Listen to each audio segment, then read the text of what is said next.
It's 2 o'clock in the morning. You just woke up, you don't know what woke you up, you listen and you hear your dog barking aggressively outside. You look outside your window and you notice 4 intruders in your yard. What do? How do you handle the situation? Now guys, in terms of home security, it's always best to formulate a plan well in advance. When the attack is already in progress, because of adrenaline dump, you'll find it's almost impossible to think straight, to think normally. So get that plan ready before the time.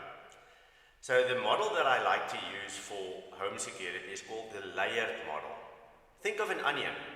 If you take an onion and you cut it open and you look at how it looks like on the inside, there's normally a little pit in the center, and then there's various layers of skin surrounding that core. That pit, that center, is you and your family. The layers of skin represent your security measures that you have in place. Obviously, the more layers of skin you have in place, the more your chances of survival, because it will delay the intruder long enough for you to either get help or to get your weapons ready or to get your family to safety. So let's talk about it a bit. The outer layer of skin. That would typically be your involvement in your community policing forums.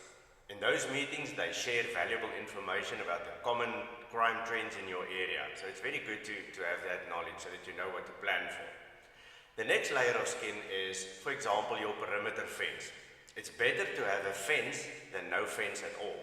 If you don't have a fence, it's a simple task for the intruder just to walk in. If you have a fence, they have to work a little bit to get in. The next layer of skin is something that warns you that your fence has been breached. That could be a simple thing like a dog. It could be more sophisticated like intruder alarm beams.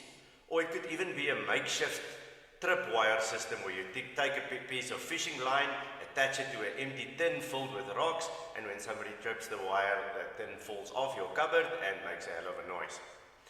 Your next layer of skin would be something to prevent easy access into your house. That could represent things like security gates, burglar bars, those type of things.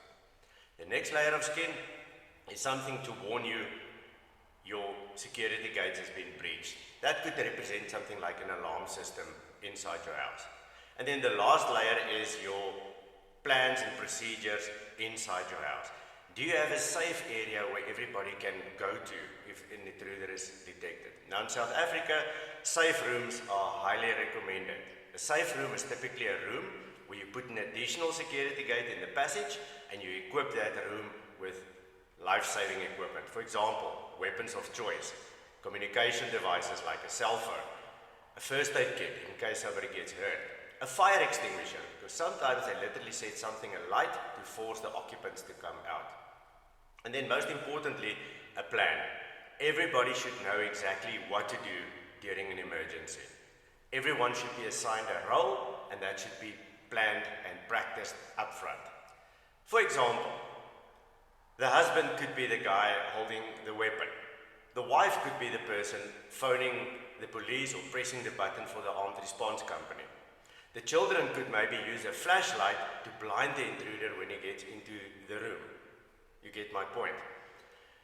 Now, it's important, as I said earlier, to practice these things, because when the attack is happening, everybody will be full of adrenaline and chaos will ensue. People will not know what to do.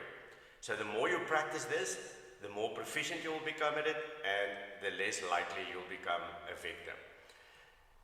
What you never should do is go outside.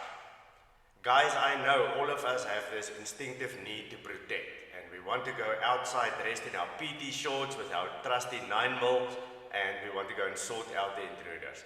That's probably the worst mistake you can make. Why? Firstly, you're leaving your family unattended inside. Secondly, you walk literally into a trap. You don't know how many intruders are outside.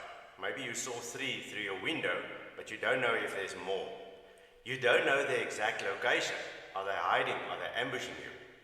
You don't know what they're armed with. If they do manage to overpower you outside, who will protect your family inside? So stay inside the house. It's a lot easier to protect your castle where everybody is together and you can secure the situation from a central point. So guys, I hope that gave you some ideas. Remember, train hard, stay safe.